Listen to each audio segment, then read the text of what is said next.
안녕하세요. 인사이트 주식 채널의 아이입니다. 최근 들어서 제가 좀 거래를 종종 좀 거래 횟수가 많이 늘었는데요. 그에 따라서 영상도 많이 올리게 돼서 일단 여러분들께 오늘 있었던 거래 내역과 그리고 관심 종목들 리뷰해보는 시간 가져보도록 하겠습니다. 일단 제일 먼저 오늘 제가 거래했던 종목은 한국금융지주 우선주입니다. 제가 저번에 말씀드렸다시피 어제, 그제 해서 이제 떨어지는 구간마다 해서 매수를 진행하였는데요. 그래서 어제 73,700원을 기준으로 해서 바닥을 찍고 오늘 반등이 나올 것이다 라고 확신해서 말씀드렸는데, 다행히도 오늘 강하게 시초에 강하게 반등이 나오다가 제가 말씀드렸던 77,400원 이 라인, 그러니까 박스권에서의 중앙선과 박스권 하단선의 중앙 라인을 지지 저항을 받고 내려왔습니다. 그래서 단기적으로는 하루 이틀 정도는 더 하락할 수 있다라고 생각이 들어서 저는 이제 저점에서 어저께 매수한 저점 물량은 한 77,000원 부근에서 어느 정도 매도를 하였습니다. 그리고 나서 조금 더 떨어지게 된다면 저점에서 더 매수를 할 생각이고요. 여기에서 이제 저항을 받고 내려오게 된다면 다시 한번 저점으로 볼 수 있는 구간은 200일선입니다. 그래서 200일선이 지금 72,780원으로 잡혀 있는데 하루 이틀이 더 지나면 아마 73,000원까지 올라올 거라고 생각이 들어요. 그래서 아마 73,000원 부근에서 다시 재매수를 저점에서 수익 실현한 물량은 다시 재매수를 할 생각이고요. 한국 금융지주 우뿐만 아니라 지금 한국 금융지주도 또한 차트가 비슷하게 흘러가고 있습니다. 그래서 한국 금융지주 같은 경우에는 우선주보다 좀 더 강한 상승세를 보였어요. 고가 라인이 한 4% 정도까지 올라갔었는데 고점에서 저항받은 부분은 이제 121선 일봉상 121선을 기준으로 해서 강하게 좀 다시 눌리는 모습을 보여서 아마 이 시초가에 이렇게 상승한 거는 한국금융지주가 어제 장 끝나고 실적 발표를 하였는데 그거에 대한 모멘텀으로서 잠깐 반등이 나왔다가 강하게 차익 실현 물량들이 나오면서 눌리는 모습이 보였다. 이런 식으로 한번 강하게 눌리게 되면 다음날은 선물 아무래도 옵션 동시 호가가 시작되었습니다. 눌릴 수밖에 없어요. 그래서 개인적으로는 다시 한번 바닥을 보신다면 저점으로 다시 이렇게 차익 실현하셨다면 다시 한번 매수를 볼 수 있는 구간은 93,900원으로 보고 있습니다. 한국 금융지주는. 그래서 이렇게 눌려서 다시 한번 내려오면 그때 돼서 이제 매수를 하시고, 아마 금요일날 이제 카카오뱅크 상장이 되죠. 카카오뱅크가 상장이 되면서 앞으로는 조금 더 그 상장에 대한 지주 가치가 자회사의 가치가 부각이 되면서 좀 더 한번 상승 랠리를 펼쳐볼 수 있으니 일단은 여러분들 너무 초조해하지 마시고 저가의 기회가 된다면 어느 정도 비중을 다시 담으시는 걸 추천드리겠습니다. 그래서 한국금융지주와 한국금융 그 지주 우선주에 대해서 한번 얘기를 나눠 봤고요. 제가 계속해서 말씀드리지만 뭐 장기적으로 이 한국금융 지주에 대한 모멘텀은 살아 있다라고 계속 말씀드립니다.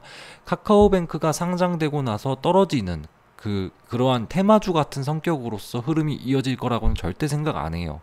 오히려 상장이 되고 나서 그 지분 가치에 대한 해석이 다시 한번 될 겁니다. 왜냐? 이때 한번 상승을 보이다가 이날 떨어진 이유가 뭡니까? 고평가 논란이 해소가 되지 않아서잖아요. 고평가 논란이 계속해서 나오면서 빈케이증권에서 고평가다라고 해서 카카오뱅크에 대한 지분 가치가 너무 고평가다라고 얘기가 나오면서 투심이 끊겨버렸습니다.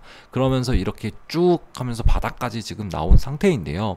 그 상황에서 카카오뱅크가 실제 상장이 되고 지분 가치가 실제로 따상까지 한다면 고평가 논란이 해소되면서 당연히 여기까지 올라갔던 주가 레벨은 회복하는 게 정상적이겠죠. 그래서 여러분들이 카카오뱅크 때 떨어질 거라고 생각하시고 상장하고 나면 더 떨어질 거라 생각하시고 손절하는 거는 저는 절대 아니라고 봅니다. 오히려 지금 이렇게 고평가 논란으로 지금 왈가왈부하고 있는 시점이 오히려 저가 매수할 수 있는 기회다라고 일단 생각을 하고 있다는 점, 그 점은 변치 않았다는 점 계속해서 말씀드립니다. 그럼에도 단기적으로 이런 수급적인 측면에서 금요일 상장 전까지는 이런 식으로 움직일 가능성이 높으니 일단은 그런 식으로 매매를 하고 있다라고 말씀드리고 싶고요. 추가적으로 오늘 제가 저점에서 매수한 거는 LS입니다.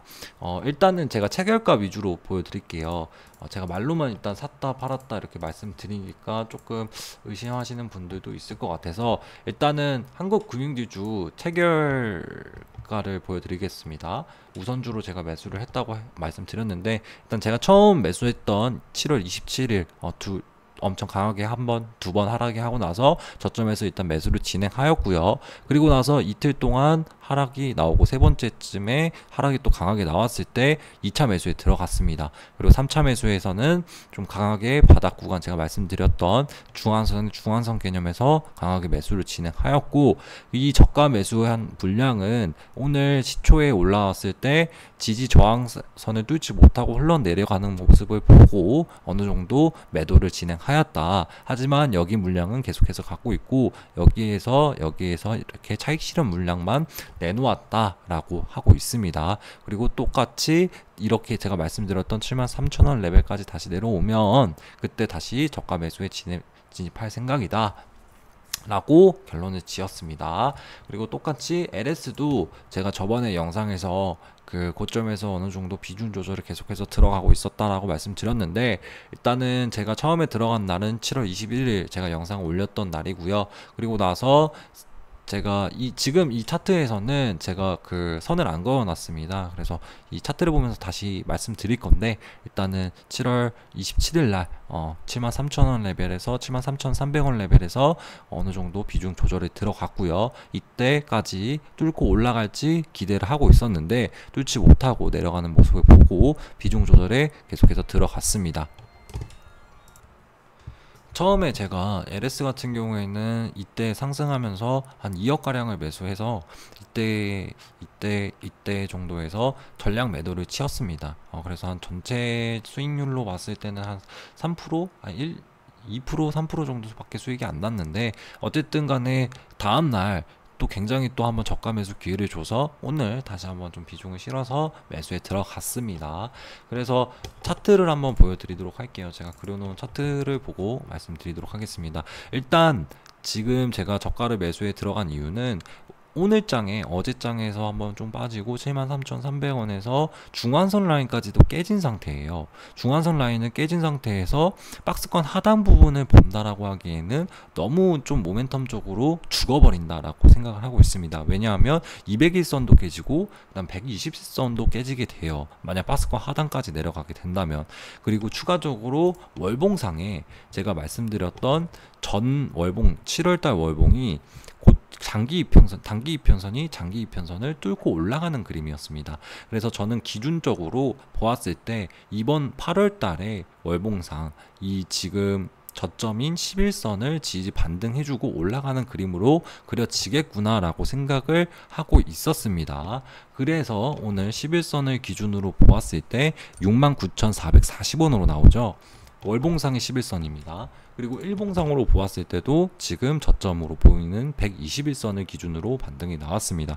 그래서 이러한 이평선과 지지와 저항 이 개념을 복합적으로 여러분들이 보셔야 돼요. 그리고 일봉만 보지 말고 주봉과 월봉도 같이 보셔야 됩니다. 특히 LS 같은 경우에는 월봉상의 위치가 굉장히 매력적인 차트라서 지금 11선을 지지와 저항을 받고 반등이 나온 차트입니다. 밑꼬리를 달면서. 그렇기 때문에 이번 일봉을 기준으로 해서 다시 한번 뚫고 올라가는 그림으로 올라갈 가능성이 높다는 거죠. 그래서 오늘 저점에서 다시 한번 매수를 진행하였고요.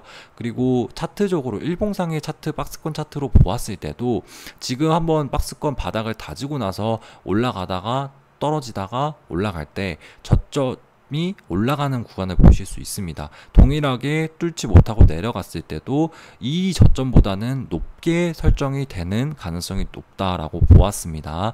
그래서 이 저점보다는 높고 단기적으로는 어느 정도 지지와 저항을 받을 수 있는 일봉상 121선 그리고 월봉상의 11선을 기준으로 해서 저점을 잡을 수 있었던 겁니다. 그래서 내일 어떻게 될지는 사실 뭐 확신은 드릴 수 없지만 저는 뭐 오를 거라고 생각을 합니다. 그래서 단기적으로 73,000원 라인은 무조건 뚫을 거라고 생각이 들고요. 이번에서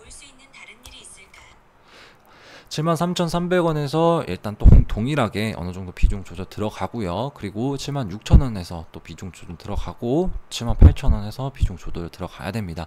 그래서 일봉상에 어떻게 흐름이 진행될지에 따라서 제가 이렇게 매도 라인을 그었지만 흘러내리는 부분, 그리고 다시 한번 재매수를 할 수 있는 부분, 그리고 비중을 어느 정도 조절을 할지에 대한 얘기는 여러분들 제가 영상에서 그 순간순간의 판단에 의해서 일어나는 거기 때문에 영상에서는 다 담아드릴 수가 없습니다. 하지만 실제로 제가 매수를 어떻게 진행하였고를 여러분들께 다 공개 드리고, 장기적으로는 이렇게 좋은 그림으로 보여진다라고 기본적인 분석과 함께 여러분들께 알려드리고 나서 이렇게 말씀드리는 거기 때문에, 그냥 여러분들이 보시면서 나 이렇게 매수를 따라해야지 보다는 그냥 차트 공부를 하고 있다라고 참고해 주시면 좋을 것 같고요.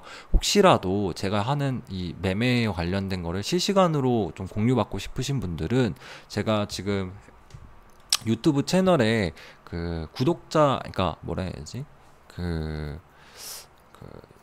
또 가입, 뭐 채널 가입 같은 게 있더라고요. 그래서 그 가입에서 좀 채널 가입을 해주신 분들에 한해서는 제가 따로 그 게시글이나 이런 것들을 제가 매매를 하거나 아니면 매수를 하는 타이밍에서 했던 근거들과 이런 그것들을 작성해서 그 회원들 위주로 해서 제가 게시글을 따로 올려드리도록 하겠습니다. 그래서 혹시라도 내가 영상 장 끝나고 나오는 영상으로는 실제 매매에서 파악하기에는 어렵다 하시는 분들은, 좀 더 내가 실전 투자에서 좀 도움을 받고 싶다 하시는 분들은 제 실시간 매매에 관련된 것들은 구독자 전용 채널에서 이제 제가 장중에 게시글로 올려드릴 테니 그걸 확인하시면 좋을 것 같습니다. 일단 여기까지 해서 오늘 영상 마무리 짓도록 하고요. LS와 한국금융지주에 대한 영상 마무리 짓도록 하겠습니다. 감사합니다.